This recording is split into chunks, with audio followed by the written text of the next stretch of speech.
Yes, and thank you for speaking to us, which we have to say from the onset that it is at your request to have this conversation. And let's begin from the latest, because we've seen you in the city going around and speaking to the people. You sound angry. Why are you angry? No, I'm not angry at all. I'm an easy guy. I went to talk to the people of Nairobi because they have been seeking me out for a while because they have had various challenges. And at Wakulima Market, at Gachagua Market, at Muthurwa Market, the traders at Nyamakema, the touts and drivers at Tirum, they have been seeking me out over various challenges where they feel that they have not been treated very fairly by the county government of Nairobi. Right. And I therefore went to listen to them because as a leader, when the people whom you lead call upon you to listen to them, that's what good leadership is all about. So you are listening to them? Yes. What did they tell you? There are very many challenges at Wakulima Market over forceful eviction to Kagudo Road after having been there for almost 30 years without adequate public participation. And I think 2 weeks ago, there were attempts to forcibly evict them, and they are quite unhappy. And they wanted some intervention. Again, at Muthurwa Market, they have had challenges over health. There are hazardous challenges in terms of garbage collection, in terms of lack of water, lack of sanitation, and they would want some intervention. Again, at the Gachagua Market, there has been challenges about threats to evict them from where they have had their livelihoods for many years. And they wanted me to listen to them and try to see what intervention we can make. Basically, it was a day for me to go and listen to these people because they have been looking for me for a while. But what will you do? The city has a governor who has explained that they're not necessarily evicting the people from that market. It's only that those that are excess need to move to a different location. What solution will you offer? Well, the fact that they are looking for me means they are not satisfied. Because if they were satisfied with what they have discussed with the governor, they do not have to look for me. People do not agitate where there is no cause. So the fact that they wanted me to listen to them means that they have not, their issues have not been addressed to their satisfaction. That's what I'm asking, because the city is under the leadership of the county government. What will you do as deputy president? Well, mine is to profile the matter and bring it to their attention because it's important. You see what is happening. Why those people look for me is that when the governor of the city of Nairobi was seeking for votes, I held his hand and I went and talked to those people. And I asked them, because they know me and they trust me, that he'll take care of them. And once they feel that they have not been taken care of, they have come to me. Because I was guarantor to Governor Sakaja that he would take care of them. What does that mean, guarantor? Guarantor is like when you go to a bank and you want to take a loan and you don't have security, somebody else can come and offer his title deed for you. I went because those are people who speak my language and talk to them in my local language, and they wanted an assurance. They say, this Johnson Sakaja, Gachagua, we don't know him well. Do you know him well? I said, yes. Are you telling us that if we give him our vote, he'll take care of our business interests? I said, yes. Are you giving us that assurance? I said, yes. So I gave that assurance, like all you do when you are campaigning for somebody. And therefore, when probably they have felt that the governor has not treated them well, as the guarantor of Governor Sakaja, they have sought me out and asked me questions, hard questions. That's what I'm asking. What are you going to do? Because well, there's separation of powers. The fact that we are discussing the matter with you here. Just hold on, Deputy President. The separation of roles between the national executive and the county executive is quite clear. You cannot supervise the county government, can you? I am not pretending to supervise the county government. Advocacy is part of governance. The fact that the matter is being discussed here is good enough. It means the matter has gotten the right attention. I've seen the governor has written a big reply. That is good enough because if I had not gone there to listen to them, he would not be replying to that matter. The fact that the matter has been brought to light is good enough. And that is what leadership is all about. Because at my level, I've given it high profile. Everybody knows there's a challenge. The governor knows there's a challenge. It's incumbent upon him now to deal with that challenge. But I have undertaken, my rightful role as guarantor to Governor Sakaja to those people by going there and give them an ear and listening to them. And because of the publicity that has gone with the tour, the matter now is under discussion, which is a good beginning point. Interesting. And of course, we'll get back to that later on. But first, that was not the only issue that you were talking about while in the city. You also said a few things that I want to reference just a little bit. Mimi siwezi kubali mambo ya uongo, ndio kwa maana wananipiga vita. Kama mko na shida na mimi, kujeni munishtaki kwa wananchi. Who are you talking about? Some of you know what is happening, and I had hoped probably before we get into that discussion, we'll discuss matters to do with what I do. And no, we'll get there. We're just coming from the matters arising from the events that you had in the city today. What I am saying is that it is everybody's knowledge that I'm a truthful person. And many people are uncomfortable with that truth. When I raised that matter of Wakulima market, I was called all sorts of names, including being called a tribalist. Given the fact that majority of the people in that market come from my community, matter beyond my control. And it was assumed that I'm talking because probably they come from my community. Far from it. In that market, there are traders from all communities. And when I bring these matters to light, many people have a problem with me.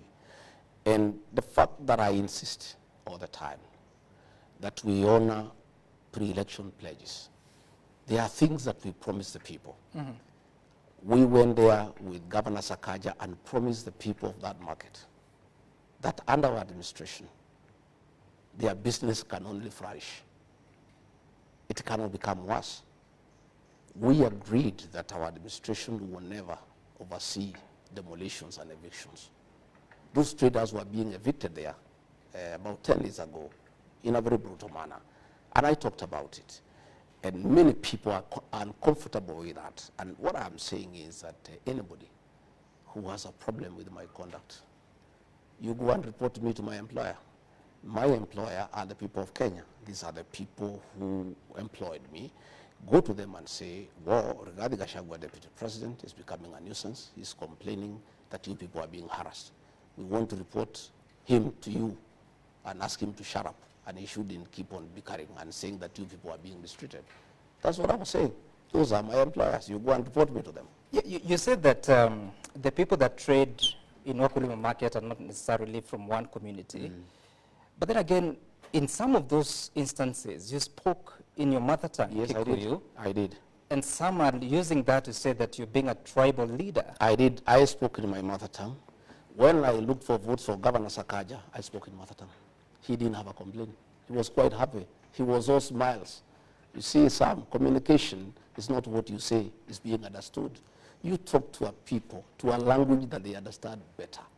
When I was looking for votes for President William Ruto, for Governor Sakaja, in meetings where the majority are people from my community, I spoke in my mother tongue.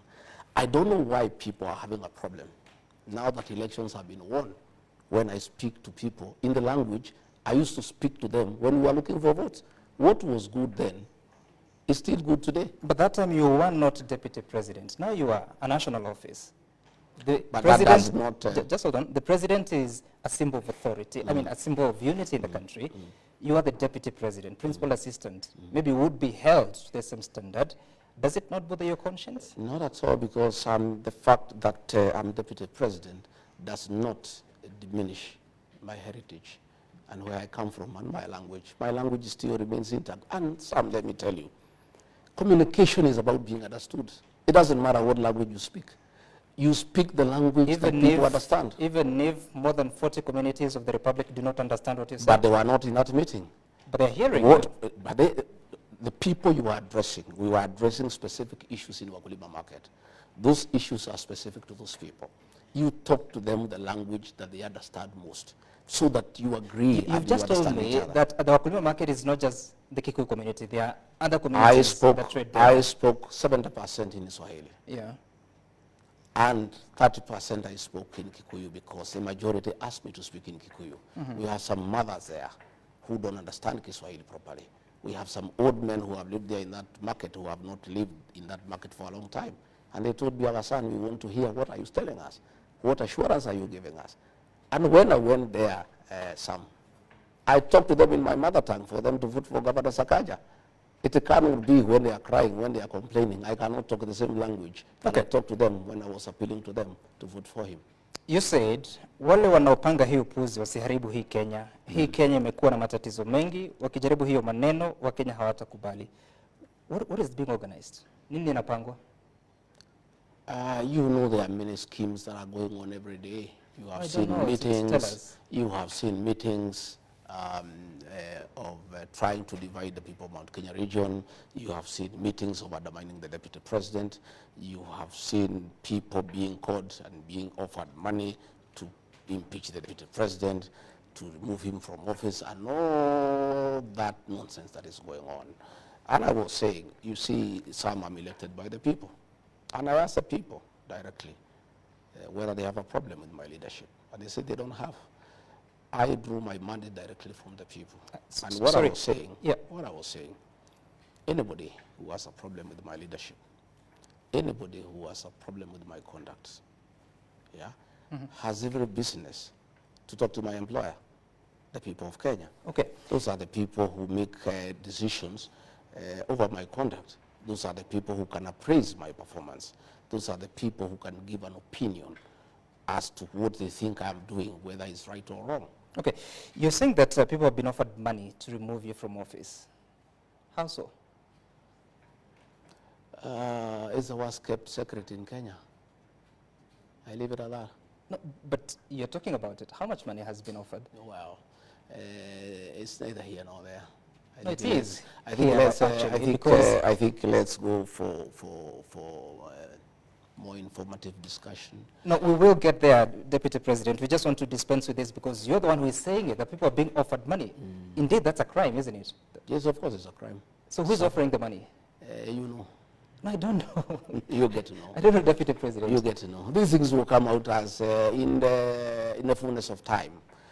These are things that will come out in the public domain. Why would they want you out? I don't know. I don't know. What are they telling you? They'll tell us. When they want to get us out, they'll tell us. They say that I'm high-headed.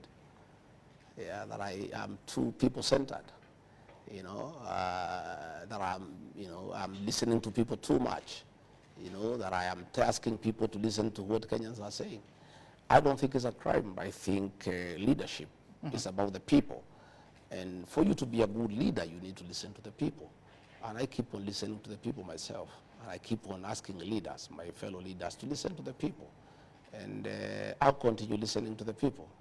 And that's what I was doing today. And I'm wiser this evening than I was in the morning when I left here. I've known many things. I am well informed. Because you must listen to your employer, because it's important that you listen to your employer. You're saying that people who have a problem with you should consult the people. In what forum? I mean, where is that in the Constitution? Consulting the people about leadership. So that they can take action against you. I mean, where do you place that in the Constitution? I'm talking about leadership. I'm saying before you take any decision on any issue, on matters governance, on matters leadership, it's important that you listen to what the people are saying all the time. And that's what I do myself. I don't, even the Constitution, 2010 Constitution, you know, gives public participation as an integral part of our governance structure. That anything that affects the people drastically, you need to listen to them. You need to go to them. You have seen many things going to court and being thrown out for lack of adequate public participation. Public participation is part and parcel of our life in this country, and more so in matters leadership, in matters governance. Deputy President, who told you there was a plan to impeach you? I am a consumer of information. When you call people for meetings, most of them are our people. When you coerce them, you intimidate them, you offer them bribes, they come and report to us. And, you know, what people must know is that people have loyalties. And you may talk to many people and tell them what you want them to do, and you think that you are keeping a very big secret. You know, we get to know these things when the meetings are going on, or immediately after the meeting. You know, meetings have been held in Nyahururu. We know what was being discussed. Meetings have been held in Kitusuru, you know, in the house of a cabinet secretary. We know what was being discussed. We know the amount of money that exchanged hands. How much All is it? these things are in the public domain. How much? Never, don't worry. Are you interested in the money yourself? Don't worry about. I don't think anybody will find any of that money, so you shouldn't be worried about the amount. But all these things that are happening, people know, and some. Now, Let nobody underestimate the intelligence of the Kenyan people. The Kenyan people are very intelligent people, and they have come of age.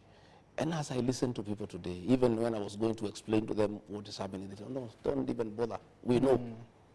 You know, Deputy President, the interesting bit is that you're revealing information, but halfway. You've just now revealed there's a cabinet secretary who hosted a meeting in Kitisuru.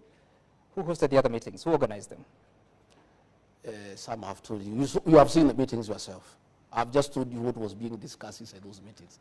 I'm giving you info on what was going on. Only meeting you are aware of the meetings. The only meeting I know about is of the members of parliament that came out and said that their leader is now... That was not the real issue. No, the real issue is what I'm telling you about. In that meeting, it was discussed that they were going to be the impeached. one that was held the whole night in Nyahururu. The whole night, that was what came out is not the real issue. The one of dividing the mountain into two, the one of looking for another leader, that was not the issue. The issue is how you can force a deputy president out of office. You know, that was the issue. It was the real issue that was being discussed in that meeting. And people know, and they reported to us, many people, most of them were coerced into that meeting. They were intimidated in that meeting. In fact, in the photograph, there were only 28. There were 35. And 7 of them ran away because they didn't want to be photographed. The others were said to be 48. The balance from 35 minus 48, I think is about 15, were not even there. And most of them, the Honorable Mother Wangari, denied that she had not participated. The Honorable Munyoro, the MP for Kegumo, wrote a letter saying he was not part of it. There was a lot of coercion, there was a lot of intimidation, there was a lot of bribery. Coercion from who? For those who have the capacity to coerce. Who are those? Pressurize. You can describe them without naming. You know them. I don't know. Well, Deputy President. you live, you get Sam, you're an adult. You have been around for a long time. I can confirm I am, Yes. but I don't have that information. You do. You'll find out with the time. And as these conversations are going, because you're saying that there are people who are refusing that they were part of that meeting, there are those that accuse you that you bully people, that you don't listen to the people. In your own county, home county that is Nyeri, I think most of the members of parliament, if not all, have stepped away from you. Why is this? I don't bully anybody. I'm just truthful. I ask members of parliament. Let's unpack that. What does truthful I mean? just ask the members of parliament to listen to the people, to listen to the ground. They call that bullying. It's not bullying. It's just being truthful. You know, people don't want to be told the truth. We have a problem with this country. People want to live a lie. Those members of parliament from my county are very good people. But they had a lot of coercion and intimidation. But it doesn't really matter. What matters is that the Nyeri people, I was here the other day, are with me. 44 members of the county assembly are with me. The governor of Nyeri is with me. If the MPs want to be intimidated and be coerced to seem to fight me, that's up to them. They have a date with the people of Nyeri in the fullness of time. And I'm really not bothered by There are these reports that, Mr. Deputy President, you're working with opponents of sitting members of parliament to decampaign them ahead of the 2027 election. I am not working with any opponent of anybody. What happens, Sam, is that nature abhors vacuum. If I go to a meeting and member of parliament doesn't turn up, another character who is interested in leadership turns up, you cannot chase him away. I am a people's person. Nature abhors vacuum. I have no candidate.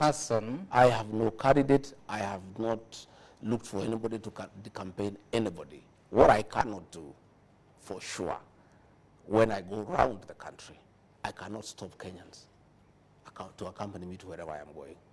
If a member of parliament is there, he or she is given a chance to say hello. If he is not there and there is somebody else who wants to say hello, they are allowed to say hello. That's the way it goes. Yet, some of them claim that you're forcing them to attend meetings. I don't force Case anybody. in point, the member of parliament for Nyeri Town once told me in studio that you had invited him to join you in a meeting, and he excused himself saying he was committed elsewhere, only for you to go and speak ill of him? I have no capacity to force anybody to attend my meeting. Meetings are voluntary. My meetings are very well attended because I have a huge following. Any clever politician would attend my meeting. If he or she chooses not to attend, I have nothing to do with it, and I don't complain about it. You know, all I say is that if you want to come, my office, as a matter of courtesy, informs every elected leader of my tours around the country. The decision whether to attend or not, or whether to attend or not to attend, is your decision as a leader, and I would not take offense for you not coming, because I have nothing to do with you. You know, I heard somebody saying that that I'm unhappy somebody has not come to accompany me to church. Sam, what you need in church is a priest, the choir, and the congregation, and the service is on. Whether a member of parliament is in church or not, that will never dilute the quality of the service. We go to church to listen to the sermon, to praise and worship. And if the church choir is present, the congregation is present, you know, and in fact, the Bible says where 2 or 3 are gathered, that's where God is. That's all you need, 2 or 3. I don't think I have any issue with anybody attending my meeting or not attending. I am not bothered, really. Okay. You're not bothered, you say. Yet, if, as you say, that there are plans to impeach you, if an impeachment motion makes its way to Parliament, you will need members of Parliament to make a case for you, because it is them that vote. That is their decision, Sam. My position is very, very clear. I was elected by the people of Kenya, okay? It is the people of Kenya who will confirm whether I'm working well or not. But if members of Parliament... How will they decide? If members of Parliament Yeah. are persuaded, intimidated, coerced to remove me from office, so be it. The matter is there. It's that simple. There are no issues. One, I have no capacity to coerce any member of Parliament. I have no capacity to intimidate any member of Parliament. I have no money to bribe any member of Parliament. If members of Parliament want to impeach Deputy President Gachagua, so be it. If they have issues with him that are constitutional, that meets the threshold, and they want to go ahead and send him home for whatever crimes he has committed, there's nothing Gachagua can do about it. That is their purview. Yet, Deputy President, including the meeting that you're attending today in the city, some of the members of Parliament you're working with were saying that we have seen the dog, now we want to see the owner of the dog. What does that mean? You can ask the ones who made those It has been repeated in several meetings that you attend. I did not make those statements. Those are questions you can ask those who made Are you statements. concerned that such kind of language is being used in your presence? Well, all kinds of languages I used in many meetings, including where I am personally abused. And that is what is happening. The country is in that mood of abuses, of tough talk, of campaigning, and there's nothing I can do. I have not studied it. Does it bother you? It bothers me a lot. So what are you going to do about it? Well, it's up to our boss to decide what should be done, because he is our party leader. He can call a PG and bring down the political temperatures, tell the members of Parliament to stop attacking each other, ask those who accompany him who abuse the Deputy President to stop, because if he told them to stop, they'll stop. Ask them to stop these night meetings. If he told them to stop, they'll stop. By your boss, you mean the President? Yeah. If he did, they'll stop. It's really him to provide leadership so that the country can go back to work. We have many challenges as a country. We have promises that we give to the people of Kenya. We have stored projects that needs to be completed. We have pending bills over 900 billion that we need to pay. We have housing program. We have health issues. We have issues of business. It is unfortunate that the country has been put in an election mood. You know, people are just talking about politics, how they'll impeach so-and-so, how so-and-so is useless, others are calling us snakes. There are all sorts of things that are going on. It's really upon the President of the Republic of Kenya, who is also our party leader, to put his house in order. What responsibility do you take for what's going on? Well, I have no responsibility because my team answers to what is going on, because we are also politicians, and if there is an onslaught against the Deputy President, he too has people who support him.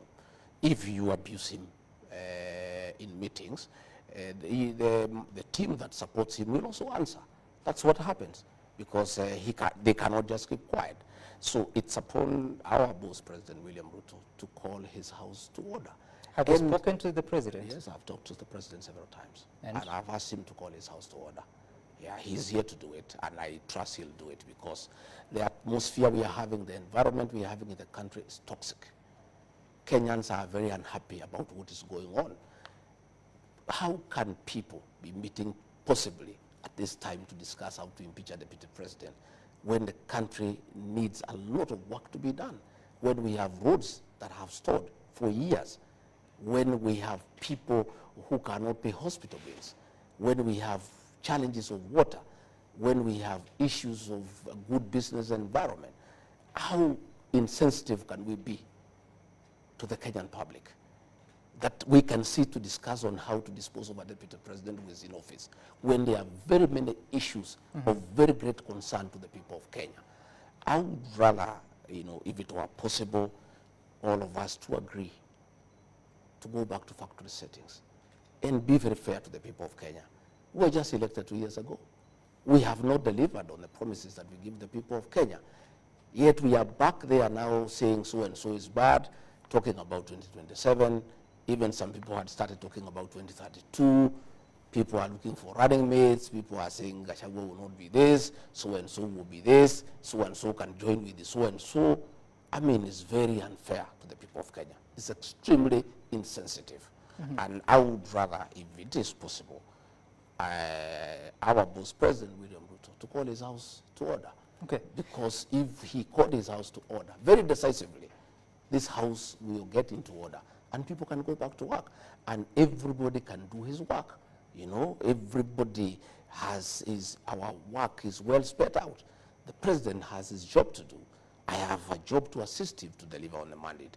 Members of parliament have work to do in terms of legislation and oversight. Governors have work to do in terms of running the counties. Everybody has work to do. Okay. We have just come from an election. Right. Kenyans are very irritated by what is going on. It's really not fair to the people of Kenya. And Deputy President, you're saying you'd rather if it were possible.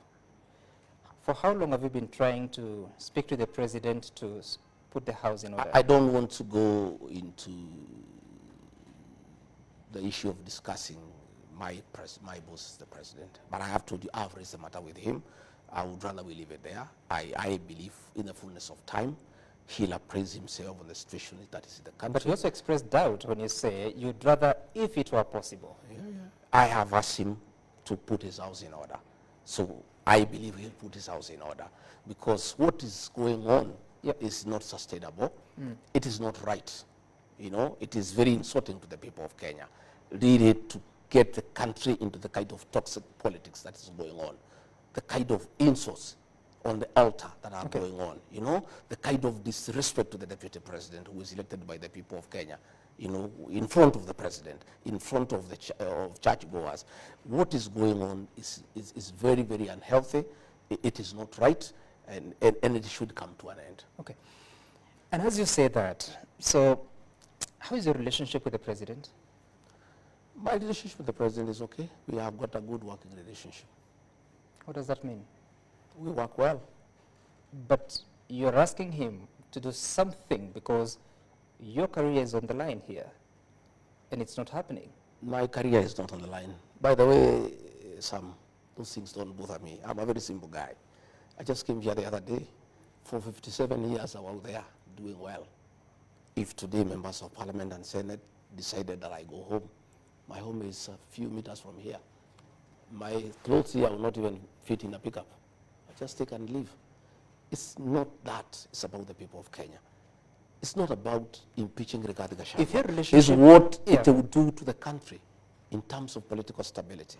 This is a deputy president who is elected by 7.2 billion Kenyans, who has a following of one kind or another, and who have some people who believe in him. And we are having a country that is having challenges economically. We're having people feeling low, feeling down. And then you want to come and poison the political atmosphere. I don't think anybody wants to go into that direction. But if that's the direction whoever is arranging wants to go, so be it. There's nothing I can do. The matter is beyond my purview. You know, let whoever wants to go ahead with it, go ahead with it. All we are doing ourselves is we'll inform the people of what is going on. And that I will do, by the way, because I have a responsibility also. You know, I'm elected. And going forward in the next few weeks, I'll be talking to my supporters and telling them what's going on, what is being planned, what is likely to happen, so that they are aware. You see, we are elected by the people. We have a responsibility to always inform your employer what is going on, so that they know, so that they are aware of what is going on, because people wonder what is going on. We have a responsibility as leaders to inform the people, because they are the ones who have given us this job. I was not given these jobs by the president. I was not given by members of parliament. The president nominated me and proposed to me for confirmation by the people of Kenya. The people of Kenya, by a popular vote, confirmed President William Ruto's nominee, Gachagua, as the right person for the job. Right. But the people who gave me this job are the people of Kenya. And therefore, if there are issues along the way that I find disturbing, that I find that they can cause political instability in this country, that I find they can be intrusive, and they can disrupt our development agenda, they can disrupt our political stability as a country, I have a responsibility to go to the people who voted for me and explain to them exactly what is happening. And that I'll do. And I have started today, and I'll be doing that along the way, because I am answerable to some people.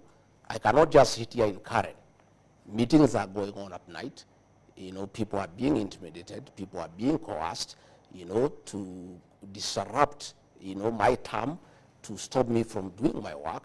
And I just sit here. I cannot. I'll go to the people and say, good people, you gave me the job. Are you happy with what I've done so far? Yes or no? Okay. If you have a problem you want me to correct, but my people, this is what is being planned. And it is so and so who is planning it. So when you see it happen, please know this is what is going on. Deputy President, I take note that you keep going back to that conversation about the meetings and the plans that are being made. Do you think the President knows about those meetings? Well, I don't know whether he knows, but many people in those meetings quote him, but he's not there. So I have no confirmation. How do you know they quote him? No, it is reported to me. They say they invoke his name, that he is the one who has authorized those meetings. But since he's not in those meetings, I cannot accuse him. But the truth of the matter is, the way we work as UDA, as Kenya Kwanza, any motion of impeachment in the National Assembly to remove the Deputy President of the Republic of Kenya will never find its way to the House unless the President approves. That's the way we work. Any contentious issue that comes to the National Assembly, the finance bill, this and that, the President will call a PG and say, this is our agenda, can you go and prosecute it? So, even as people are planning, if that motion will ever find itself to the House, it will have to get the approval of President William Ruto. So it will be his motion, because he'll have to approve it. So since we have not reached there, I don't want us to say anything about it. Okay. But that is the truth, because we have a way we work. That is a very heavy matter. It is not a matter that can be taken to the floor of the House unless the President has given a nod. And on that specific matter of alleged impeachment, have you spoken to the President about it? I spoke to him once, and he said he has not heard about it, and he doesn't know about it, and according to him, he said it's foolish, and nobody can try something like that because it can destabilize the country. That's what he told me in his own words. And thereafter, there was a meeting. He called members of parliament, and the matter stepped down. The matter has come up again. I have not asked him again. When I get an opportunity, when he comes back, I'll raise the matter again with him. I'll say, Mr. President, a meeting was held here, this was said. A meeting was held here, this was said. What do you have to say about it? Mr. President, do you want us to destabilize this country?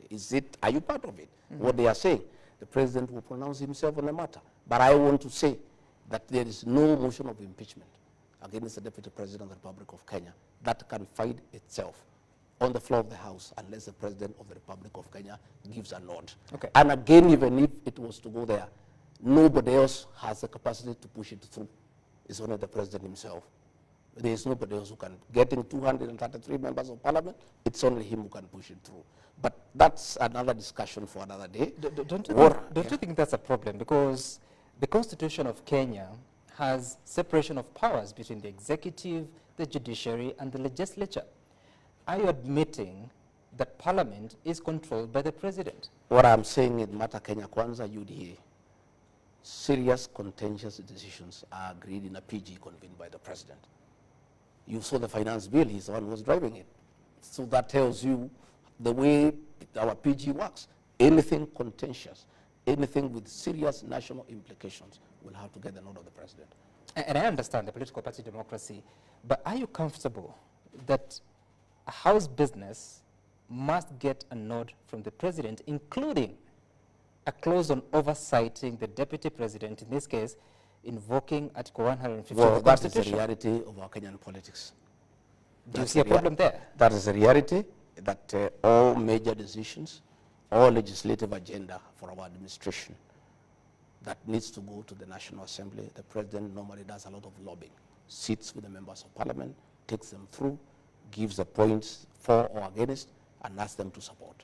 That has been the practice. And it did not start with the President William Ruto. It's as old as history. Because every government has a legislative agenda. So the President will call his PG and whip his members into a certain direction. You know, you sat in Parliament the previous, last term. Would you have been okay for President Uhuru Kenyatta to control how you are going to make decisions in the House? Well, in matters government agenda, it is right because the party that is in power has a responsibility to ensure that the President and his administration succeeds. And they have a responsibility to support this legislative agenda.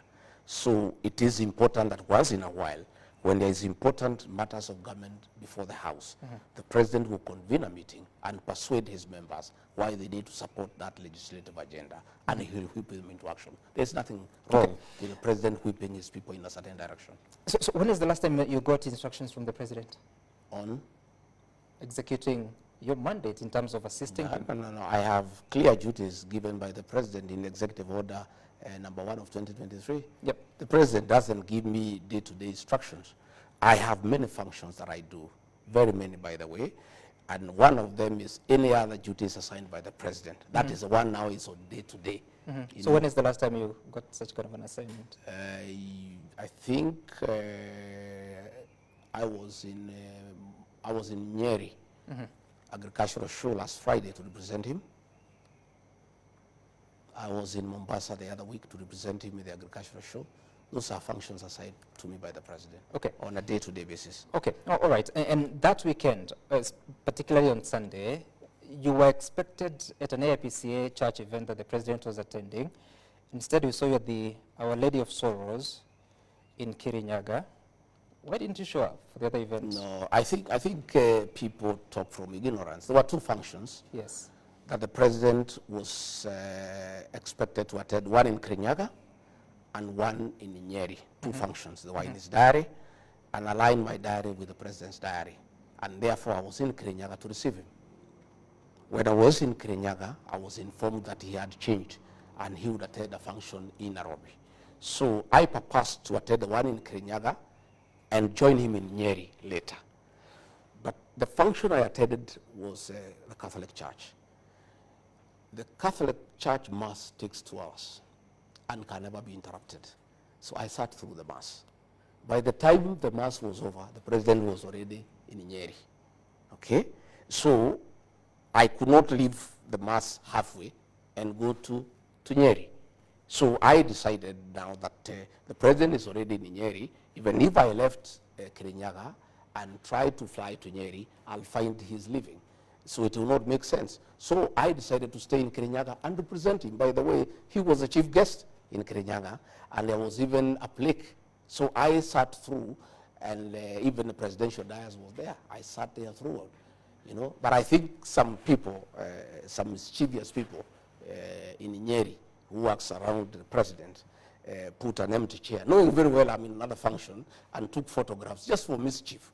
You know what happens in the presidency. There's a lot of mischief around. You say mischief, but that seat was next to the president. Yeah, it was there. But everybody, my protocol people said I'm in Kirinyaga. So it was unnecessary to put a chair there that is empty when I'm not there. I was in Kirinyaga, and everybody knows I'm in Kirinyaga.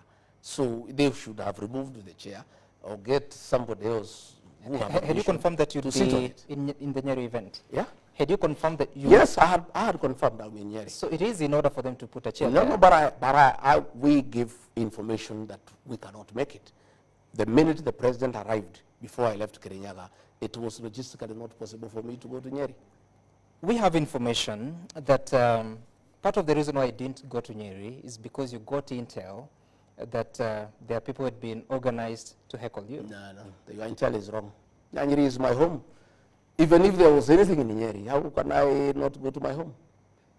Nobody, for the avoidance of doubt, can heckle me in Nyeri, in the Mount Kenya region. Nobody. I attend all functions. Yep. I attend all functions, and I don't need to organize anything.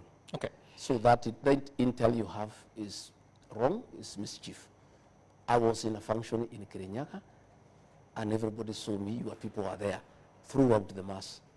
So I don't know why people want to decide for me. So who represented the message of the president at the Kirinyaga mass?